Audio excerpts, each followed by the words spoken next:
लेकिन हम मुखौटे उतार के नाटक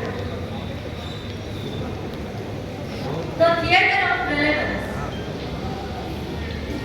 आपके सामने एक नाटक लेके आ रहा है, प्रस्तुत कर रहा है और ये नाटक सवाल लेके आ रहा है।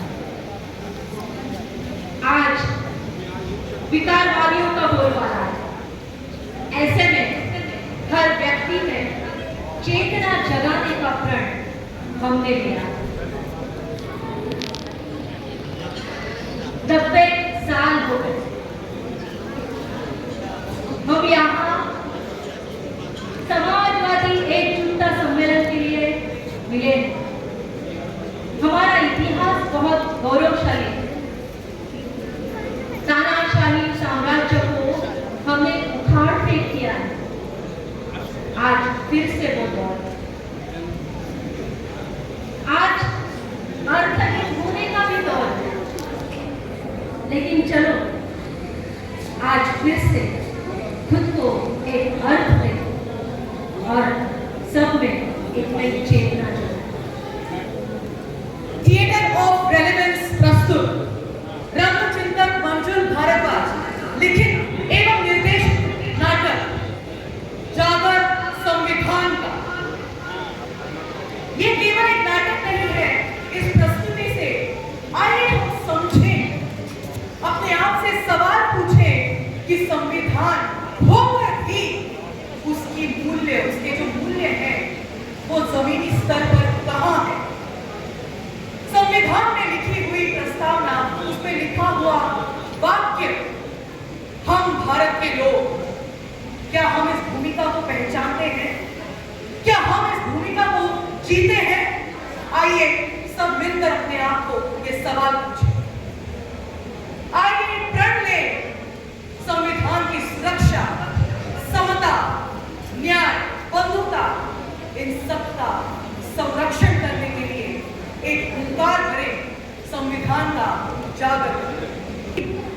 और थिएटर ऑफ रेलेवेंस नाट्य सिद्धांत के रंगकर्मी हम प्रतिबद्ध हैं संविधान सम्मत भारत के निर्माण के लिए। और उसके निर्माण के लिए जो हमारा आधार है वो है हमारे दर्शन। जी हाँ, हम नाटक करते हैं पर नाटक हमारे लिए नुमाइश नहीं है, वो चेतना जगाने के लिए एक अहम भूमिका है। और हम पूरी दुनिया में अपने नाट्य सिद्धांत से नाटक को ले जा रहे हैं। लेकिन हमने कभी किसी प्रोड्यूसर के सामने हाथ नहीं फैलाए, कभी किसी कॉर्पोरेट के सामने झोली नहीं फैलाई और ना ही किसी पॉलिटिकल पार्टी से चंदा लिया। हमने नाटक किया है आपके और आप जैसे प्रतिबद्ध दर्शकों के बलबूते पर, और उसी से हम जिंदा हैं। जागर संविधान की इसके लेखक और निर्देशक हैं रंगचिंतक मंजुल भारद्वाज।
लेकिन ये व्यवस्था में बल कैसे रहा है?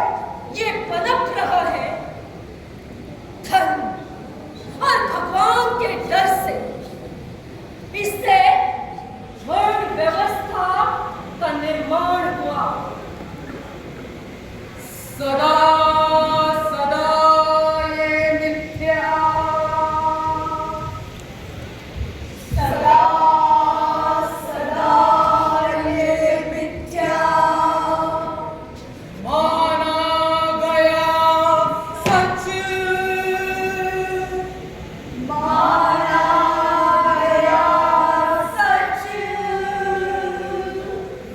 मानवता इंसानियत, मानवता इंसानियत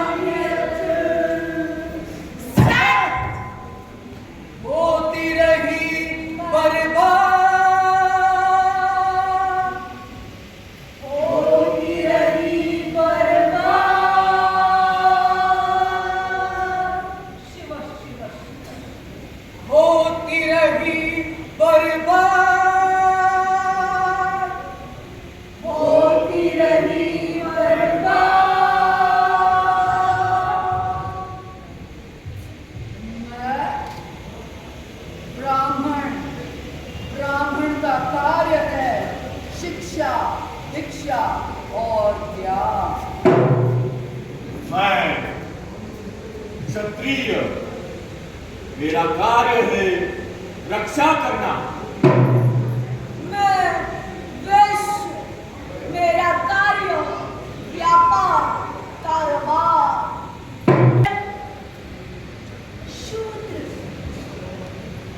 शूद्र का कार्य है सबकी सेवा करना, सबकी सेवा करना।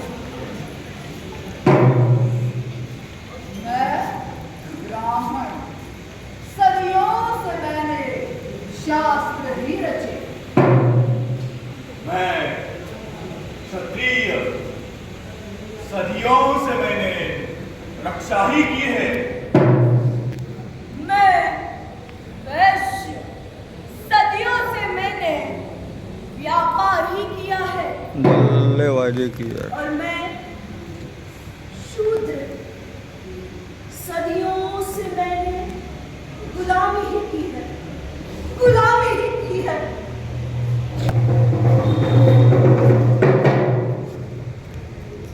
ये भयंकर है। सदियों से चली आ रही गुलामी के खिलाफ एक भी इंसान ने आवाज उठाई नहीं। वर्ण है चार, लेकिन एक भी या शोषक के मन में इंसानियत की आवाज नहीं जगी। हाँ, जगी, पर इस भीड़ तंत्र ने उस आवाज की हत्या कर दी और वर्ण व्यवस्था कायम रही। मेरे दादा ब्राह्मण, मेरे पिता ब्राह्मण, मैं ब्राह्मण, मेरा बेटा भी ब्राह्मण। पर अब मुझे शास्त्र नहीं रचने, मुझे लोगों की सेवा करनी है। मुझे अब रक्षा नहीं करनी, मुझे कलाकार बनना है। मुझे व्यापार नहीं करना, मुझे खिलाड़ी बनना है। अब गुलामी नहीं, मैं पढ़ूंगी, साहित्य रचूंगी। नहीं नहीं नहीं, वर्ण व्यवस्था में वर्णानुसार कार्य काट दिए गए हैं। वर्ण व्यवस्था में वर्णानुसार कार्य काट दिए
ताकि तेरी भूख से ये रास्ता अपवित्र न हो।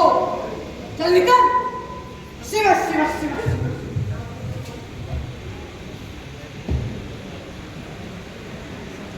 सदियों से मैंने यही काम किया, लेकिन अब नहीं करना।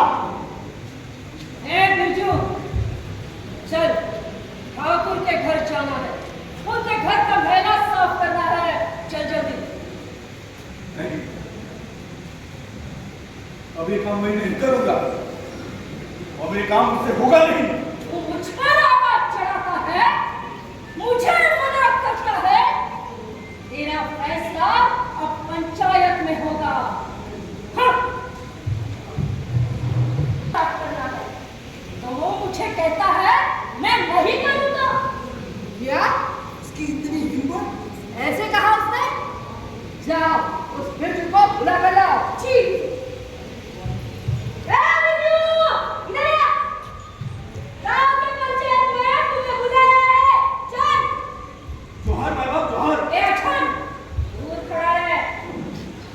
क्या रे बिरजू, जबान लड़ाता है?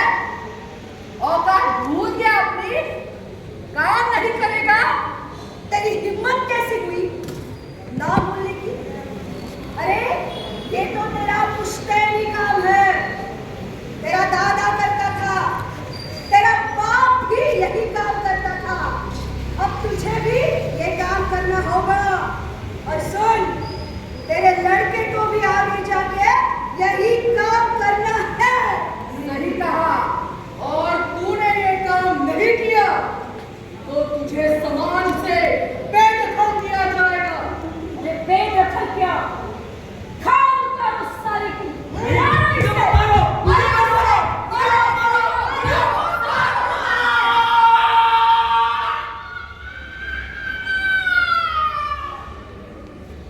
मानवता, इंसानियत, मानवता, इंसानियत होती रही बर्बाद, होती रही बर्बाद।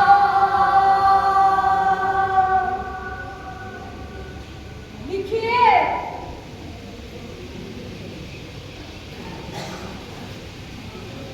अरे तुलसी, तू क्या कर रही है यहाँ?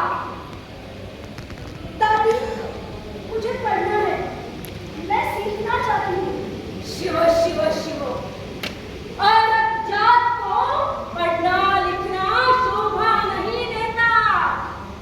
औरत जात को सीखने का अधिकार नहीं। अरे लड़की, ये शिक्षा नहीं लेनी है। औरत की जगह बस चूल्हा चौका और बच्चे। आकर घर का काम कर।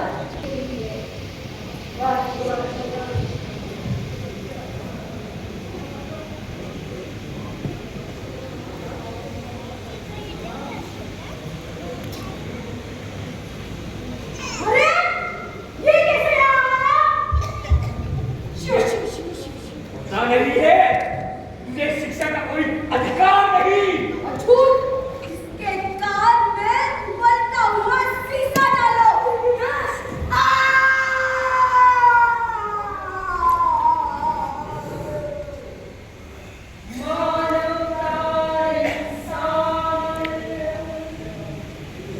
मानवता, इंसानियत होती रही बर्बाद, होती रही बर्बाद।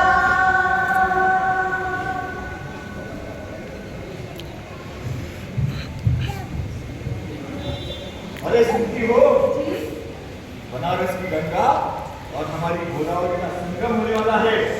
मतलब पंडितों का रिश्ता आया है हमारे बेटे के लिए। अरे वाह। 2-4 दिन में मेहमान आ जाएंगे लड़की को देखने के लिए। तैयारी में लग जाओ। ठीक है, ठीक है। माँ, मुझे ये शादी मंजूर नहीं। क्यों? वो गांव के बाहर का रामू है ना, मुझे उसी से शादी करनी है। क्या?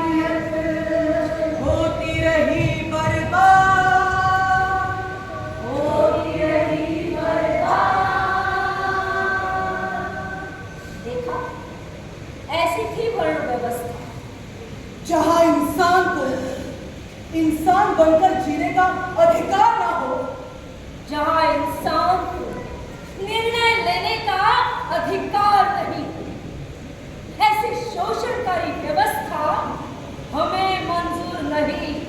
क्या आपको ऐसी शोषणकारी व्यवस्था मंजूर है?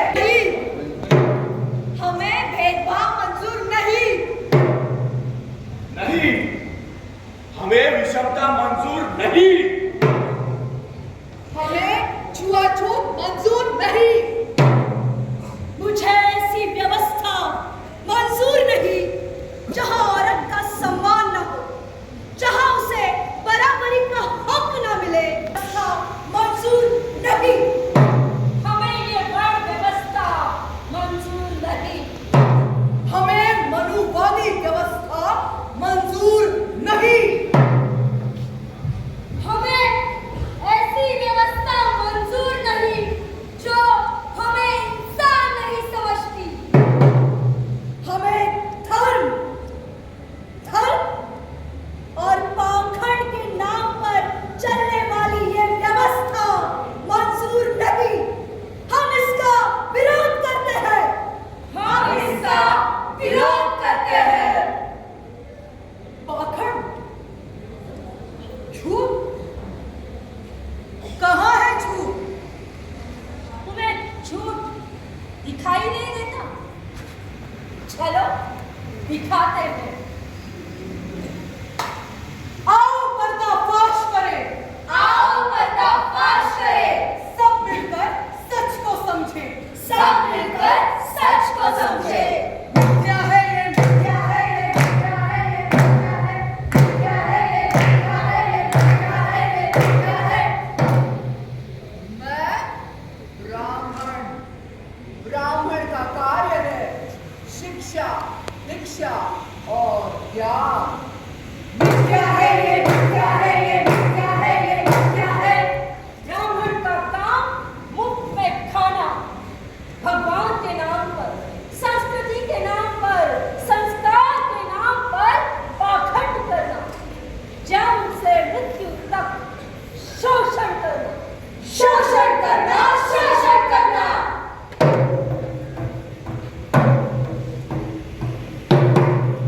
मैं क्षत्रिय, क्षत्रियों का कार्य है रक्षा करना। क्या है ये? क्या है ये? क्या है ये? क्या है? अरे क्षत्रियों ने रक्षा की होती तो भारत पर हमले नहीं होते, आक्रमण नहीं होते, भारत गुलाम नहीं होता। इन्होंने किया है युद्धोन्माद, हिंसा और रक्तपात। ये रक्षक नहीं, ये भक्षक है। ये रक्षक नहीं, भक्षक है। ये रक्षक है,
संविधान को संविधान सभा के पटल पर रखते हुए ये बात दोहराना चाहता हूं।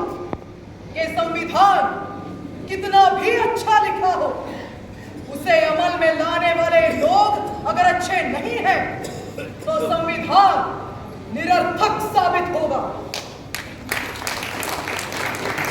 परंतु संविधान कितना भी बुरा लिखा हो, उसे अमल में लाने वाले लोग अगर अच्छे हैं, तो संविधान सार्थक ही साबित होगा। डॉक्टर बाबा साहेब अम्बेडकर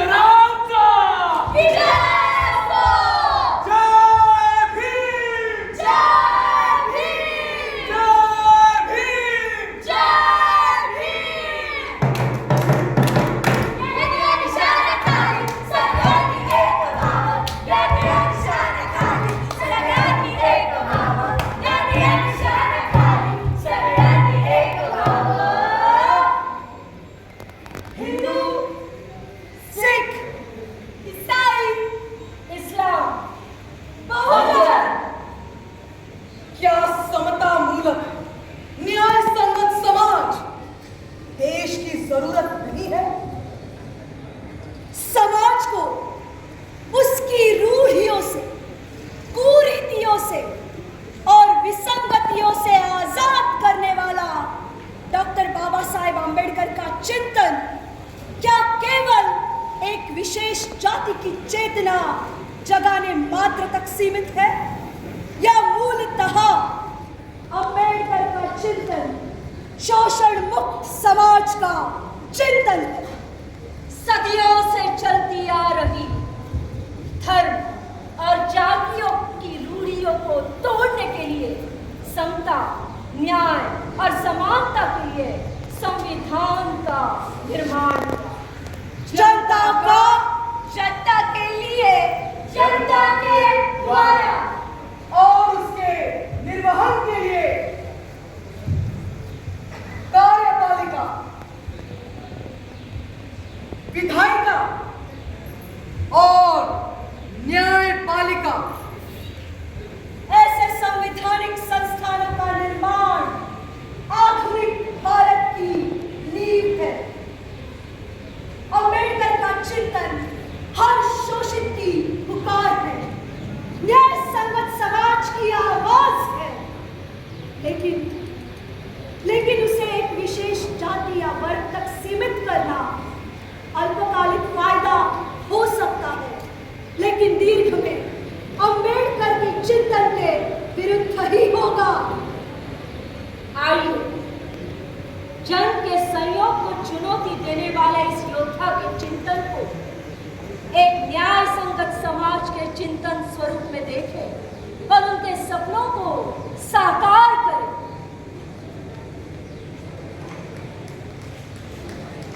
साकार करने के लिए आज भी संविधान के सामने कई चुनौतियां हैं। चुनौतियां? आज कैसी चुनौती? चलो देखते हैं। हाँ, आज के आज ये गटर साफ होनी है। तुम्हें 20 रुपए दिहाड़ी मिल जाएगी। काम आज ही खत्म होना है। चलो जल्दी काम पे लगिए।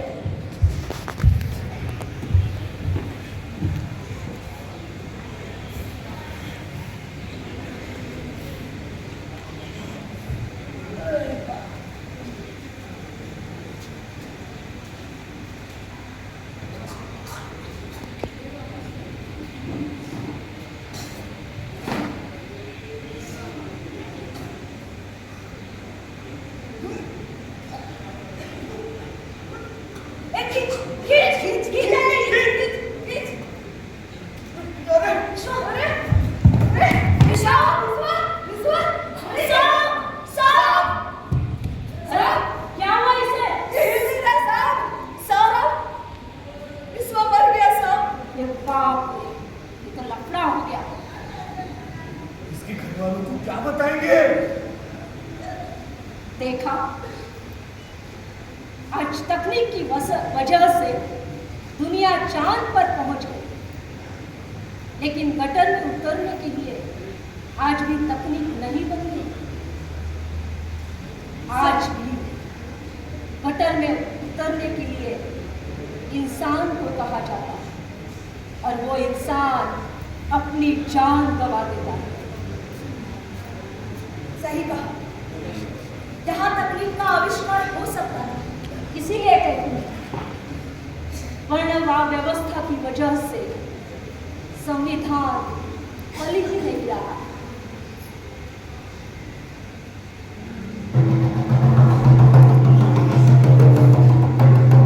चलो बच्चों, पढ़ो।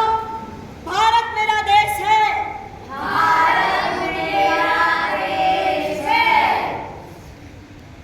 सारे भारतीय मेरे भाई बहन हैं।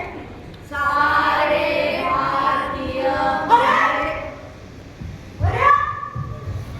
तेरी हिम्मत कैसे हुई इस मटके से पानी पीने की? अरे पाँव की जूती पाँव नहीं रहे, सर पे बैठने की जरूरत नहीं।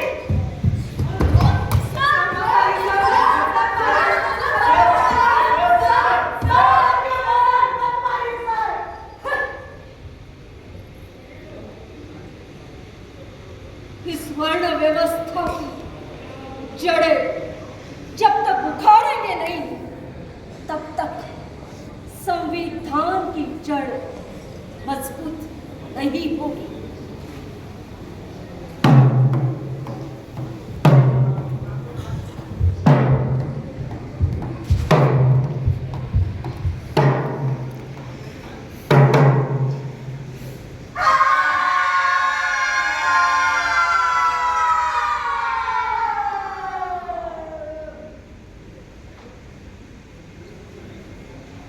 खैरलाल जी, मणिपुर, आसिफा, हथरस, गिरगिट बानो, भवरी देवी, बस और कितनी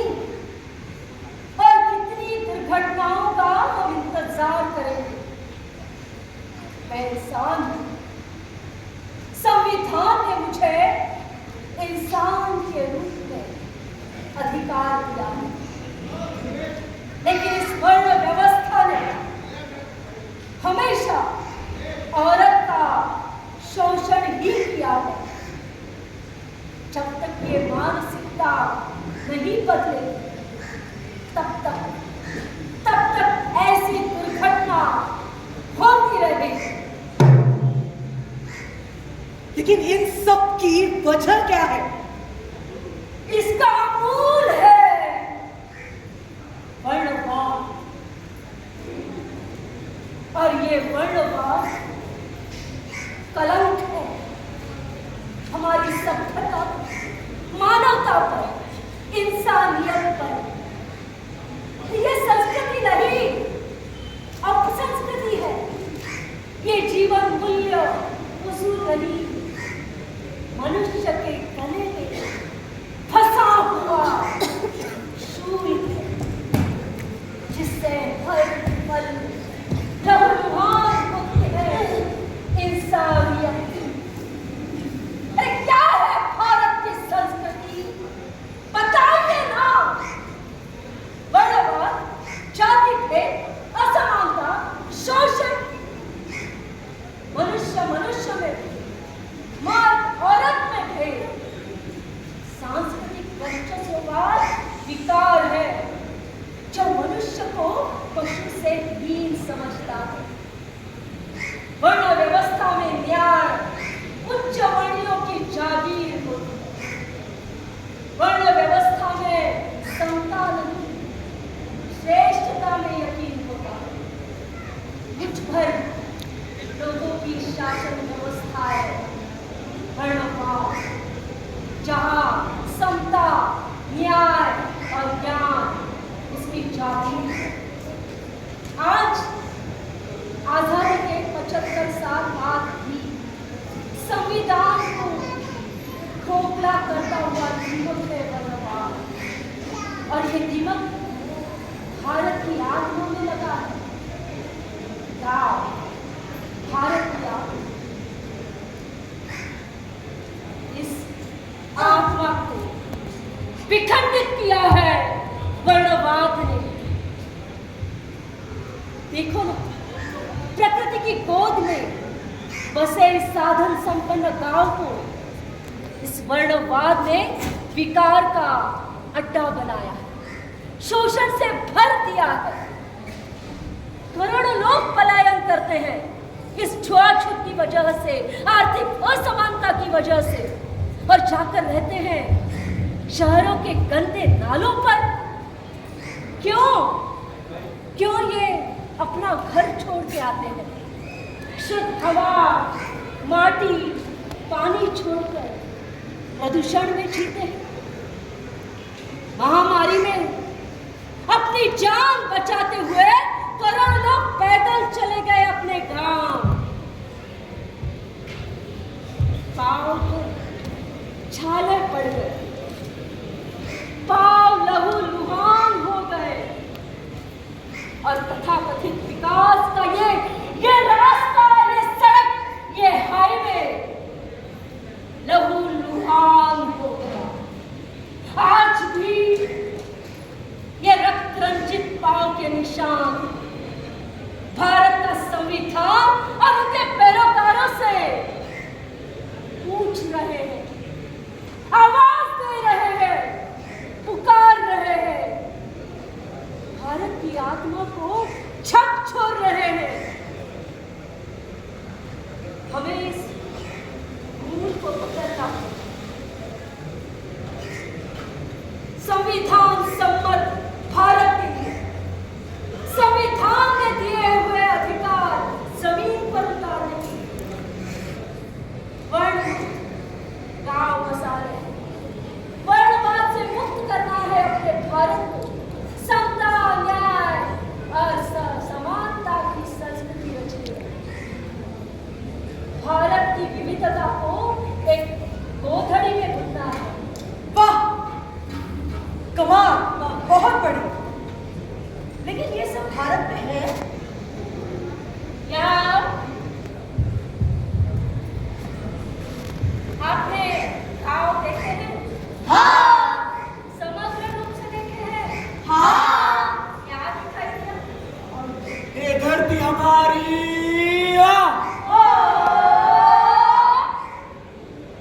खेती, माटी, हरियाली, और मैं किसान।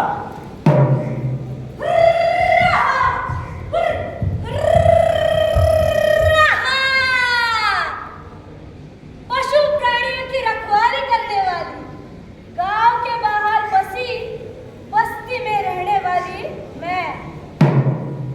और हम गांव के सरपंच, गांव के नैसर्गिक संसाधनों पर अपना हक जमाने वाले हम। और मैं भगवान को जन्म देने वाली, भगवान के नाम पर राज करने वाले, युगों युगों से वर्ण व्यवस्था की परंपरा चलाने वाले हम। नहीं है वर्णवाद। हाँ, यानी प्रकृति की गोद में मिलकर जीवन जीने की प्रक्रिया। लेकिन गांव में ये जाति भेद क्यों? यानी सबसे सुरक्षित उपजाऊ खेती, घर स्वर्णों के पास, और बंजर असुरक्षित संसाधन विहीन घर खेती पिछड़ी जातियों के लोगों के पास। मतलब उत्पन्न का संचय और हिस्सा स्वर्णों के पास इतना और पिछड़ी जातियों के लोगों के पास इतना, और बहुजनों के पास ना घर ना खेती, केवल मजदूरी पर जीवित रहते हैं। सही कहा। और आज सत्ता पर बैठे हुए लोग मनुवादी हैं, वर्णवादी हैं। उन्हें संविधान नहीं, उन्हें मनुस्मृति चाहिए। हाँ, इसलिए तो वो संविधान सम्मत सामाजिक न्याय आरक्षण पर हमला कर रहे हैं, युवाओं को आपस में लड़वा रहे हैं। आरक्षण का विरोध करो, आरक्षण का विरोध करो।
मेजोरिटी में होते हुए माइनॉरिटी के हिसाब से चलेंगे हम।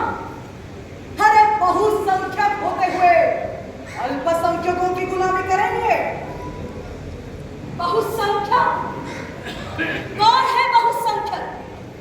इस देश में कौन बहुसंख्यक है बताइए? क्या हिंदू बहुसंख्यक है? हिंदुओं में ब्राह्मण बहुसंख्यक है? क्षत्रिय वैश्य कौन है बहुसंख्यक? दरअसल इस देश में कोई बहुसंख्यक नहीं है। अरे कोई धर्म से बहुसंख्यक है तो जाति से अल्पसंख्यक है, जाति से बहुसंख्यक है तो भाषा से अल्पसंख्यक है। इस देश में हर कोई अल्पसंख्यक है, क्योंकि ये भारत है, भारत। अल्पसंख्यक जाति, प्रजाति, भाषा, परंपरा और संस्कृतियों का एक देश। लेकिन ये आत्महीनता से ग्रस्त भिखारी लोग ये इन्हीं विविधताओं को तोड़ना चाहते हैं, इसको बर्बाद करना चाहते हैं और संख्या बल के ऊपर एक दूसरे को आपस में लड़वाते हैं। लेकिन अब इस देश में ना बहुसंख्यकों की चलेगी और ना ही अल्पसंख्यकों का तुष्टीकरण होगा। सबको हमारी आस्था और भावनाओं का सम्मान करना होगा, नहीं तो देश छोड़ना होगा। आस्था, भावना, परंपरा, अरे भाई ये निजी विषय है। संविधान ने हर किसी को अपनी आस्था और परंपरा की अनुमति दी है। आस्था और भावनाओं को व्यक्तिगत दायरे में रखिए। किसी की भी आस्था संविधान से बड़ी नहीं हो सकती। बस अब बहुत हुआ। कौन कैसे रहेगा, क्या खाएगा और क्या पहनेगा, ये हम तय करेंगे, नहीं तो उसे मार देंगे। ये हमारा राष्ट्र है, हिंदू राष्ट्र। ये हिंदू राष्ट्र नहीं है, ये भारत है, भारत। संविधान सम्मत सार्वभौमिक राष्ट्र, दैट इज इंडिया। ये हम सबका राष्ट्र है। जरा विचार कीजिए, और संस्कृति का यही मर्म है। क्या हिंसा और वध ही यही हमारा धर्म है? अब ये देश और धार्मिक उन्माद बहुसंख्यक अल्पसंख्यक के विवाद में नहीं खपेगा। हमेशा याद रखिए, आस्था भारत की आत्मा है, पर विवेक उसकी धरोहर है। अब ये देश संविधान से चलेगा। भारतीय लोकतंत्र में जनता पकौड़े नीति बनाने के लिए सरकार चुनती है। अरे किसका विकास? कौन सा विकास? अरे विकास को गाली देते हो, सरकार से सवाल पूछते हो, देशद्रोही। हम संविधान की रक्षा के लिए मनुवाद और मनुस्मृति के खिलाफ संघर्ष करते हैं, संघर्ष करते हैं। अरे इस देशद्रोहियों को देश से बाहर निकालो। मारो इन लोगों को, मारो इनको, मारो मारो इनको। बस बहुत हो गया। अरे आपस में लड़ने के बजाय सत्ता से सवाल पूछो, व्यवस्था से सवाल पूछो और अपनी भूमिका पहचानो। हमारी भूमिका संविधान के प्रस्तावना में लिखी है। हम भारत के लोग। इसका मतलब पता है? इसका मतलब है हम भारत के मालिक। अरे अपनी चेतना जगाओ, जागो और चलो, जगाओ। संविधान का जागरण करो। जागरण संविधानाचा।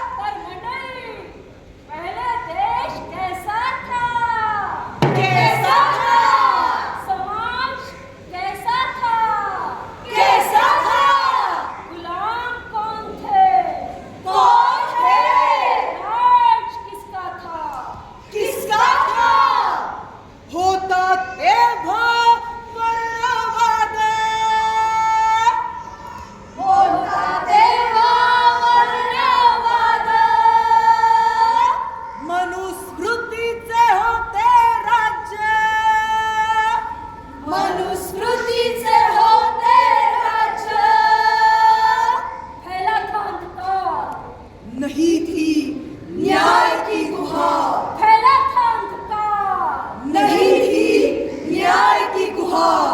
आओ करे मानवता का यलगार, यही है संविधान की पुकार, आओ करे मानवता की यलगार, यही है संविधान की पुकार।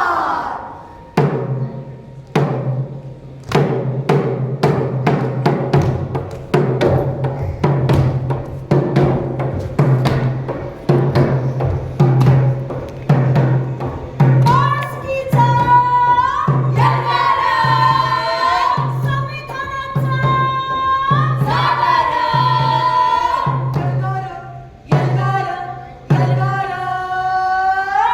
सागर सागर सागर, यलगार, यलगार, यलगार, सागर सागर सागर, यलगार यलगार यलगार, सागर सागर सागर, सागरालया हो, सागरालया हो, सागरालया तुम्ही सागरालया, सागरालया हो, सागरालया हो, सागरालया तुम्ही सागरालया, सागरालया हो, सागरालया हो, सागरालया तुम्ही सागरालया, सागरालया हो, सागरालया हो, सागरालया तुम्ही सागरालया, माणुसकीच्या सागरालया हो, सागरालया तुम्ही सागरालया, माणुसकीच्या सागरालया हो, सागरालया तुम्ही सागरालया, न्यायसंगत समाजाच्या सागरालया हो, सागरालया तुम्ही सागरालया, न्यायसंगत समाजाच्या सागरालया हो, सागरालया तुम्ही सागरालया, हक्कांसाठी तुम्ही लढायला हो, सागरालया तुम्ही सागरालया, हक्कांसाठी तुम्ही लढायला हो, सागरालया तुम्ही सागरालया, सागरालया हो, सागरालया हो, सागरालया तुम्ही सागरालया, सागरालया हो, सागरालया हो, सागरालया तुम्ही सागरालया, ऐका ऐका, सागर सागर सागर, सागर सागर सागर, सागर सागर सागर, सागर सागर सागर, ती धर्म की ये सत्ता, ती धर्म की ये सत्ता, मेरे समान थी व्यवस्था, मेरी समान थी व्यवस्था, ती धर्म की ये सत्ता, ती धर्म की ये सत्ता, नहीं समान थी व्यवस्था, नहीं समान थी व्यवस्था, आया अपना संविधान,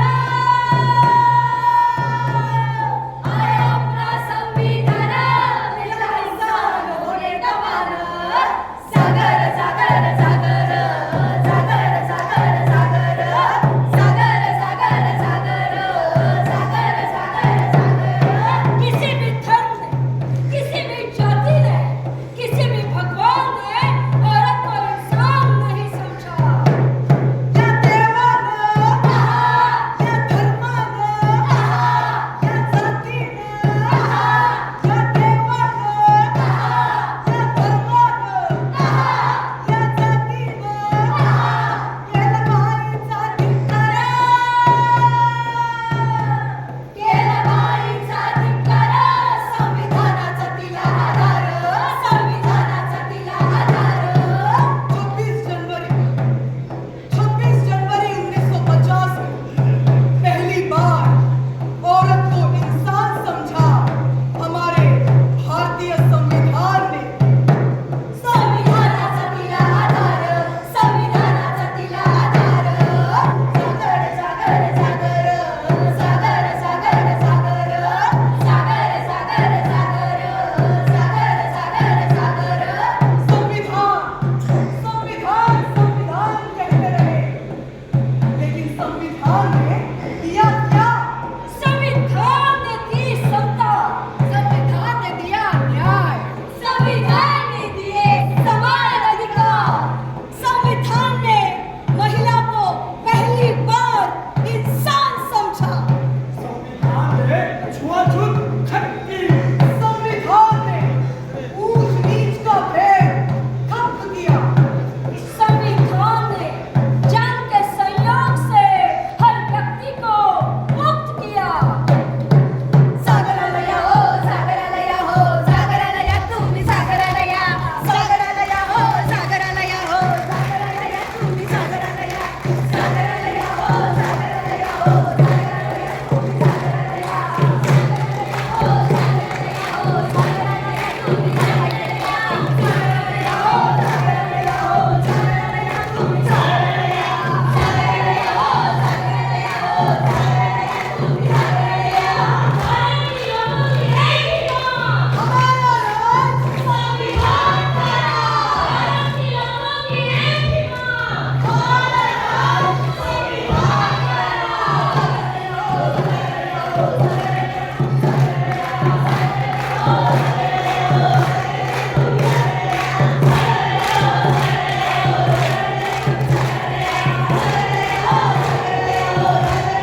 जागर में शामिल हो रही है।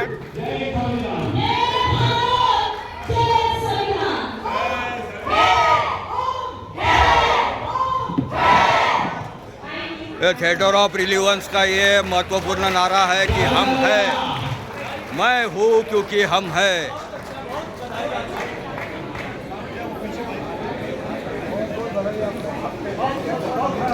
आज थिएटर ऑफ रिलीवेंस के कलाकारों ने ये समाजवादी एकजुटता सम्मेलन में जो संविधान जागर किया तो उनको यहाँ पे स्टैंडिंग ओवेशन मिला है, बहुत शानदार।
जैसे हर एक टीम के लिए एक लीडर आवश्यक है, हर एक समूह के लिए एक दिशा दर्शक, एक मार्गदर्शक आवश्यक होता है।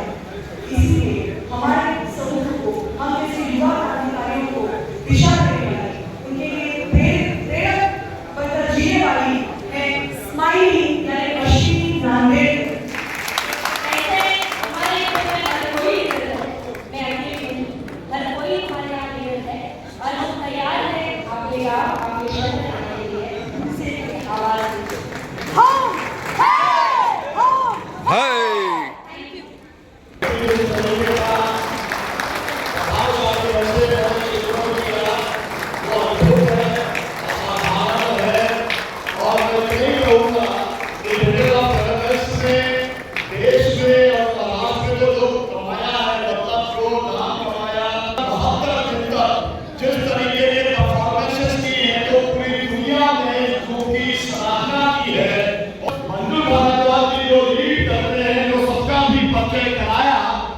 समाजवादी है, इसका फख्र होना चाहिए। उसके लिए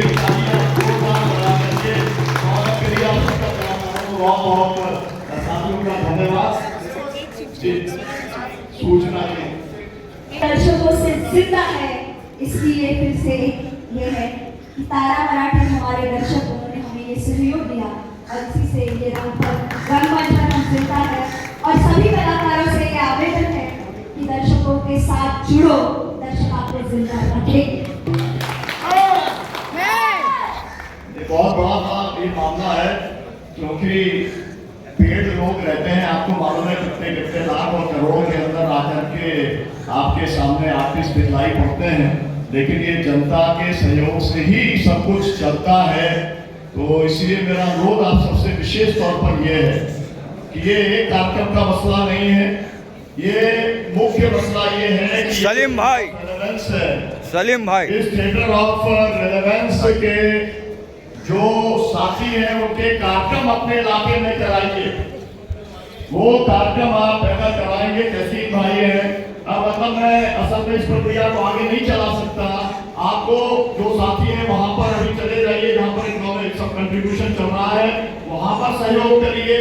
लेकिन मेरा कहना है सबसे ज्यादा महत्वपूर्ण है आप अपने जिले में, आप अपनी संस्था में, आप अपने संगठन में थिएटर ऑफ रेलेवेंस के समूह को वहां पर आप बुलाने का काम करिए, इनका नाम पता लीजिए, इनसे सब ये एक राशि है, आपने हम सभी को सहयोग राशि देकर हम सबका आत्मबल फिर से बढ़ाया है। और एक छोटी सी सूचना, इस मूवमेंट को, इस पूरे कारवां को हम फिर एक बार पुणे में प्रस्थापित कर रहे हैं। 5 अक्टूबर को हम लोकशास्त्र सावित्री इस नाटक का यज्ञान देंगे, समता का यज्ञान देंगे। 5:30 बजे। इसकी भी सूचना आपको अधिक कुछ चाहिए हो तो हमसे अवश्य संपर्क करें। Thank you so much. और मुझे लगता है कि योगेंद्र यादव जी हम लोग के बीच में पहुंच गए होंगे वो हमारे बीच में। मैं आपसे साथियों ये कहना चाहता हूं, जब आपने ये पूरा चित्रण आपने देखा होगा तो आंदोलन का सोच है, जो चुनौतियां हैं वो सब हमारे सामने है। मुझे लगता है डॉक्टर लोहिया जो कहते थे कि दिमाग के ऊपर चोट करो, मुझे लगता है कि इस पूरे चित्रण ने दिमाग के ऊपर चोट करने का काम किया है। डॉक्टर लोहिया ने जब द्रौपदी और सावित्री वाले सवाल को उठाया तो उन्होंने दिमाग के ऊपर चोट की थी। ऐसी ही चोट इस प्रेजेंटेशन से लोगों के दिमाग के ऊपर हुई है। मैं अब अनुरोध करूंगा विजय प्रताप जी यहाँ पर आएंगे, वो इसके सत्र की अध्यक्षता करेंगे। हम लोग हमारे कुछ साथी जो हैं वो आ जाएं, यहाँ पर चेयर वगैरह लगवा दें और माइक वगैरह सेटअप करें। विजय प्रताप जी इसकी अध्यक्षता करेंगे। इसके साथ में एडवोकेट को अब शुरू करना पड़ेगा, तो आगे आ जाए, है ना, क्योंकि दो ही साथी अभी यहाँ पर पहुंचे हैं। तो अब अभी आप दो ही लोगों को पहचान लीजिए। यहाँ आदित्य दत्ता जी है, जिनकी कल आपने बात सुनी थी, बंगाल स्टूडेंट यूनियन चलाते हैं बंगाल के अंदर। एक यहाँ पर ये शत्रुघ्न यादव जी हैं, ये ग्वालियर के हैं। ये दो साथी अभी यहाँ पर पहुंचे। थिएटर ऑफ रिलिव्हन्सने जे संविधान जागर आता केलं तर for the change of the society, आणि नाटक हे सर्वात सशक्त माध्यम आहे समाज बदलण्याचं. तुम्हाला काय वाटतं हे नाटक कोण? फार सुंदर प्रस्तुती झाली आणि डायरेक्शन दिग्दर्शनही छान होतं. मंजुल भारद्वाज यांच्या टीममध्ये सगळ्या युवतीच जास्तीत जास्त आहेत. पण त्यांनी सब विषयों पे चित्र समोर 3-3 घंटे की चर्चा कर रहे थे. नावाने जे शोषण अंतर्राष्ट्रीय मुद्दों पे एक ही घंटे की चर्चा है. तो इस सत्र के अंत में जहाँ हम देश के इतने गंभीर सवालों पे, जो कि लोकतंत्र के जीवन मरण का प्रश्न है, हमारी सभ्यता और या क्षेत्रामध्ये काम करता म्हणून तुमची जो भी प्रतिक्रिया मी पिछला पहिले पक्ष है उसको कि वह इसको महत्वपूर्ण मानते हैं. गिलास आधा भरा है लेकिन आधा खाली, एक खतरा आ रहा है. इस पर उसमें तरह तरह की संस्थाएं बनाई गई रिफ्यूजियों के लिए.